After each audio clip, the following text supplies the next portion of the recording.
Why is silence so loud? Silence shows up everywhere. We sit in silence, break it, keep it, we suffer in it. We use that word casually, almost carelessly. And yet, I think it carries so much weight. Welcome, wandering and wandering minds. I'm Valeria Frattini. I'm a musician and a curious soul. This vlog is all about life's big and small questions, the loud ones and the quiet ones that I explore with my own experiences. If you want to follow me on my journey, then follow me here on my YouTube channel. As usual, let's see what silence actually means. What does the Oxford English Dictionary say? Oh God, it's quite a bit. I'm not going to read all of it. Here we go. Silence is used in many ways: in the absence of speech, in actual acoustic stillness, in spiritual or ritual traditions, in music, as a metaphor, and even in science. All right, so I'm going to take that structure and I'm going to try to find examples from my own experience to make it a bit more tangible, to really understand what silence means and why it is so loud. I'm not going to get into the science part because I'm not a scientist. But if somebody's out there who is able to explain that part in this context, please feel free to comment. I'm really eager to learn. Before we dig deeper, let me explain why I picked this question. There was a time in my life where I kind of felt everything and wanted everything at the same time. And maybe that's why I ended up writing two completely different scenes for one song. The one scene is Morocco, sun-soaked, warm, horizon, palm trees. It's kind of like a detox moment. I feel the silence, but the silence is not enough yet, so I'm seeking for more. The other scene is me stepping on a train with no direction at all, but trying to be amongst people, amongst crowds and loud surroundings, because I actually fear the silence. While I was writing this song, I actually realized how many faces silence has, how powerful it is. And that's when I started asking myself, why is silence so loud? Absence of speech. How long can you stay quiet with someone you don't know? So imagine the situation. You go and visit a friend. He opens the door, you sit in the room, and then somebody else enters, and your friend leaves the room because somebody called. So you sit with a stranger in this room. Can you keep quiet? I can't. Definitely not. Why? Because in many social situations, an unexpected pause doesn't feel neutral. Research shows that even brief moments of silence can disrupt the flow of a conversation, a rhythm that usually makes us feel connected or socially safe. So when that flow breaks, our brain starts to automatically scan for meaning. Is something wrong? Am I being judged? Should I say something? When I was at dinner with a friend, the same silence felt warm, grounding, comforting. It was like a sign of trust and emotional security. I didn't have to perform. I was able to sit in silence and even feel better by it. I think that is a sign of real connection. The relationship can actually hold the quiet. Do you have a friend that you can share that with? Silence as answer. Typical situation. I was in a relationship that was not going well, and at some point I asked the other person, should I move out? And guess what? The other person said nothing. Nothing. I will remember that silence forever. That was my answer, and I moved out within a week.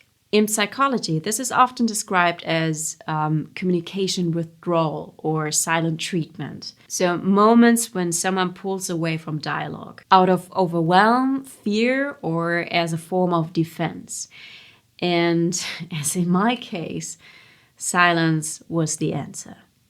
Intentional silence. Usually I'm an open book. So I always say what I feel, what I mean, what I want. And usually people can also tell by my face. Fuck off. But there are a few situations where I intentionally did not say everything. It was not about lying. It was more like a shield. Yeah, maybe I was not ready to walk through that door. We see that in everyday life, in organizational life, in business life. And in research, they also remind us that silence can be a strategic choice, a way of holding space, protecting relationships, or avoiding premature clarity. And if you take this one step further, you could also say, like Charles de Gaulle, silence is the ultimate weapon of power. One example for that. Imagine a room with lots of people in it that are very dominant. And there's a conversation, or more like an argue, and everyone is just putting in their opinion. And they're arguing, it's heated, everyone says something, it's really really loud. And there's one person that is just sitting there, quiet, observing, listening. And after a while, that person just says one sentence, and that whole power shifts. Leonardo da Vinci said, "Nothing strengthens authority so much as silence." Silence is everywhere, shaping how we connect, how we protect ourselves, and how we understand each other. It's communication without sound, meaning without words, intention without explanation. Acoustic stillness or physical silence. Imagine waking up one morning and it's just you. You can breathe. It's really silent. I mean, during those moments, I'm just thankful to be. And I just love those moments. But there are also mornings where this same silence feels empty, lonely, too heavy, too loud. Confucius said, "Silence is the true friend that never betrays." I think there's quite some truth in it, because during those moments, it's like there's a mirror in front of you. And in that quiet, in that silence, you can actually see it, that you're not doing so well.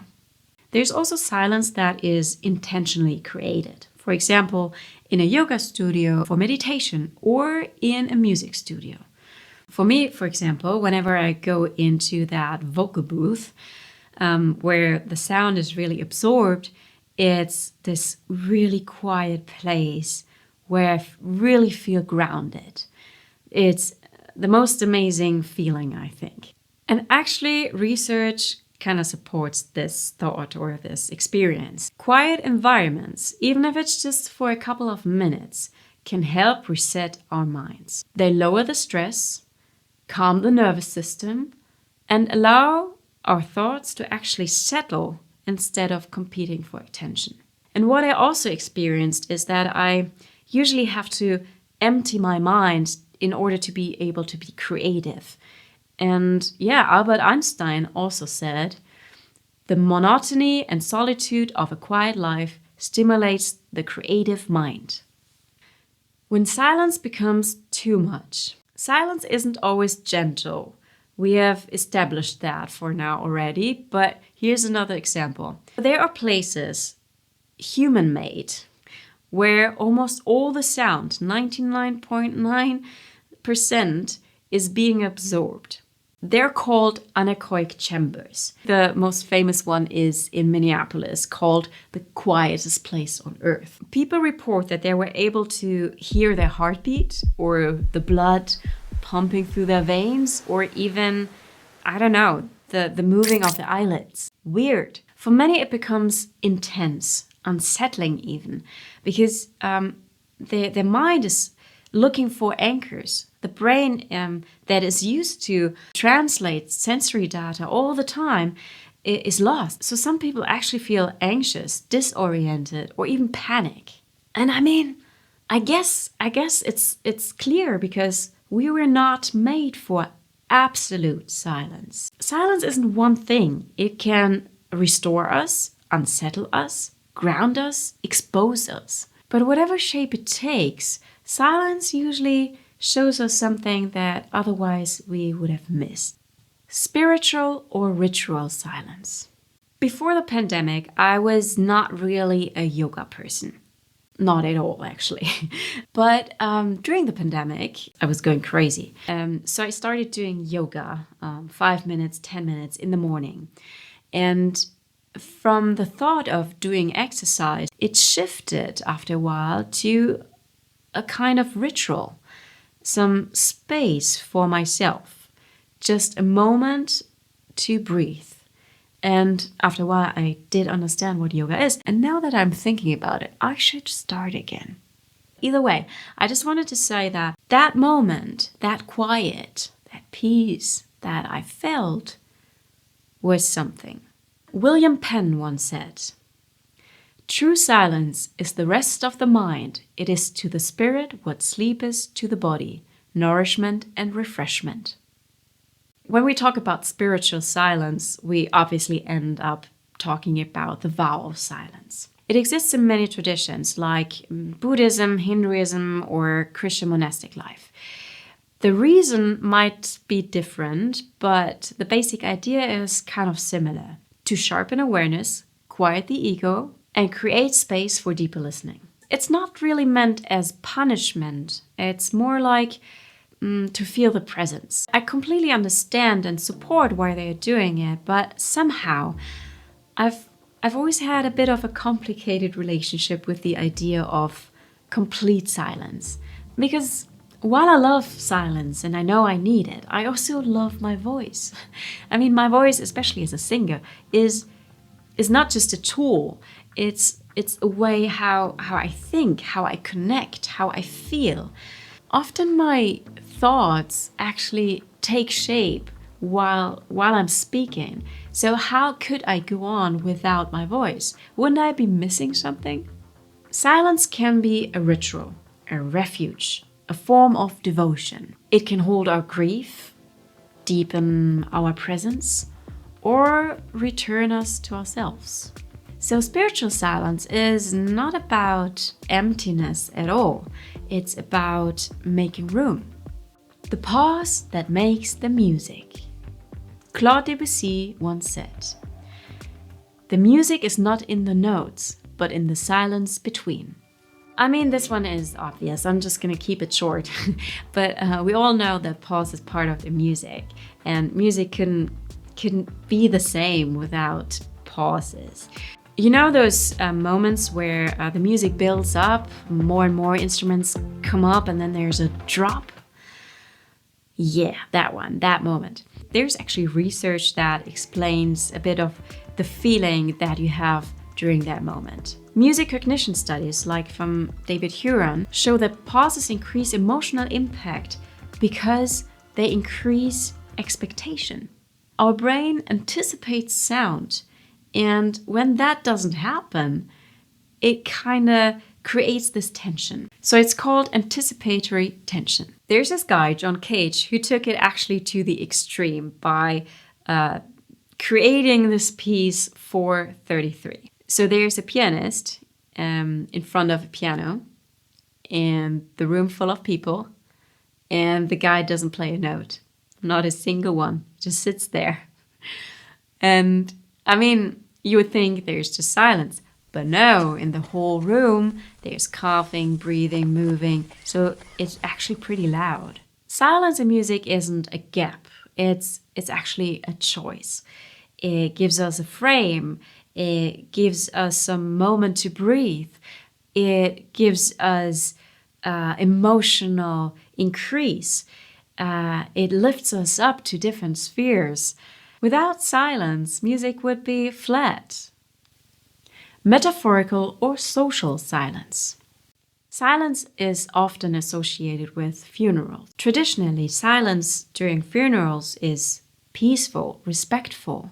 But I have friends or people that I talk to that actually want to have their funeral more as a celebration, where people get loud and party and everything is colorful. Have our times become so loud that silence kind of got negative, that we don't want to see that at the end of our lives? Or Maybe it's also the idea that we want to live on forever, and that's kind of a celebration of doing that. I don't know. And yet, I mean, I totally understand the idea that you want to celebrate the life someone lived and remember the person in a gentle, in a warm, in a positive way.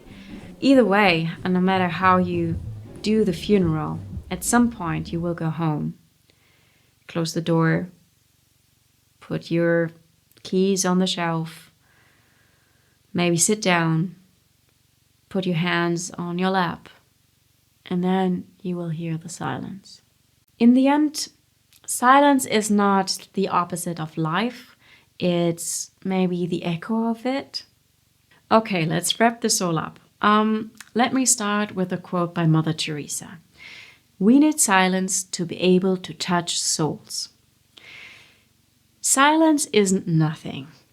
I've learned that it's quite full of tension, full of rest, and maybe also full of things that I'd rather not hear. We fall in silence in moments of great joy, but also in moments of deep grief.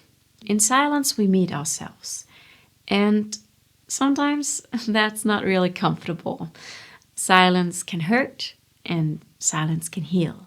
What I take from all of this is simple, but not really easy. I need to listen to silence. The silence in me, in others, in the world around me. And maybe that's why silence can feel so much louder than any sound. How do you approach silence? What are your silent moments? Or what do you think of silence? I'm really curious to hear, and maybe we can walk a bit together and I can learn a bit from you. If you like this video, I'd really appreciate a thumbs up and follow my channel for the next episode of Wondering with Wonder.